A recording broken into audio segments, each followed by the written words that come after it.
অনেক অনেক বছর আগে আল্লাহ তাআলা মানুষের হেদায়েতের জন্য তার নবী রাসূলদের পাঠিয়েছেন। তাদের মধ্যে একজন ছিলেন হযরত দাউদ আলাইহিসসালাম। তিনি আল্লাহর একজন প্রিয় নবী এবং একজন ন্যায়পরায়ণ রাজা ছিলেন।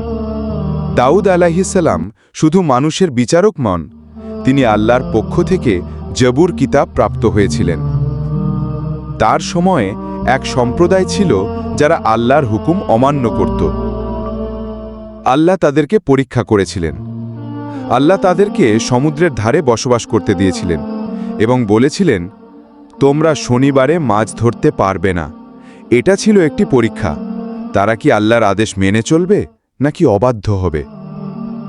কিন্তু সেই সম্প্রদায় ধোঁকা দেওয়ার চেষ্টা করল।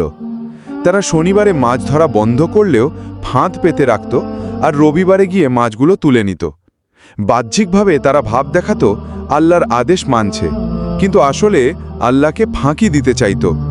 আল্লাহর আদেশের সাথে প্রতারণা করার পরিণতি ভয়াবহ হয়। যখন তারা একের পর এক সীমা লঙ্ঘন করতে লাগল, তখন আল্লাহর গজব নেমে এলো। কুরআনে আল্লাহ বলেন, তোমরা সেই সম্প্রদায়কে তো জানো যারা শনিবারের ব্যাপারে সীমালঙ্ঘন করেছিল। তখন আমি তাদেরকে বলেছিলাম, তোমরা হয়ে যাও লাঞ্ছিত বানর। সূরা বাকারা 2:65। এক মুহূর্তেই তাদের সুন্দর মানবরূপ পরিবর্তিত হয়ে গেল। তারা হয়ে গেল বানর, অভিশপ্ত, লাঞ্ছিত। তারা আর মানুষের মর্যাদা পেল না। যারা আল্লাহর হুকুম মানল না, তারা সবাই ধ্বংস হল। এই ঘটনা আমাদের জন্য একটা বড় শিক্ষা। আল্লাহর আদেশের সাথে কখনো প্রতারণা করা যাবে না। আল্লাহ সব কিছু জানেন, তিনি মানুষের অন্তরের খবরও জানেন। কেউ যদি আল্লাহর বিধান অমান্য করে, তার পরিণতি খুব ভয়াবহ হতে পারে। তাই আমাদের উচিত সবসময় আল্লাহর বিধান মেনে চলা, তার নবীদের পথ অনুসরণ করা এবং দুনিয়ার লোভে পড়ে আল্লাহর গজব ডেকে না আনা। এই গল্পের শিক্ষা, যে জাতি আল্লাহর আদেশ অমান্য করে তাদের মর্যাদা ও সম্মান চলে যায়, কিন্তু যারা আল্লাহকে ভয় করে তারা পৃথিবীতে সম্মানিত হয় এবং আখিরাতে জান্নাত পায়।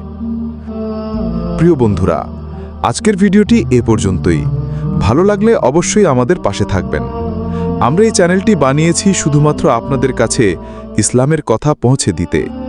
আমাদের এই চ্যানেলে প্রতিদিন একটা করে ইসলামিক ভিডিও আপলোড হয়। প্রিয় দর্শক, যদি মনে হয় আমাদের এই কাজটি আপনার কাছে ভালো লাগে, তাহলে অবশ্যই ভিডিওটি শেয়ার করে দেবেন আপনার বন্ধুদের মাঝে এবং ফ্যামিলির মাঝে। আবারও দেখা হবে পরবর্তী ইসলামিক একটা ভিডিও নিয়ে। এতক্ষণ ভালো থাকুন, সুস্থ থাকুন, আল্লাহকে স্মরণ করুন, 5 ওয়াক্ত নামাজ পড়ুন।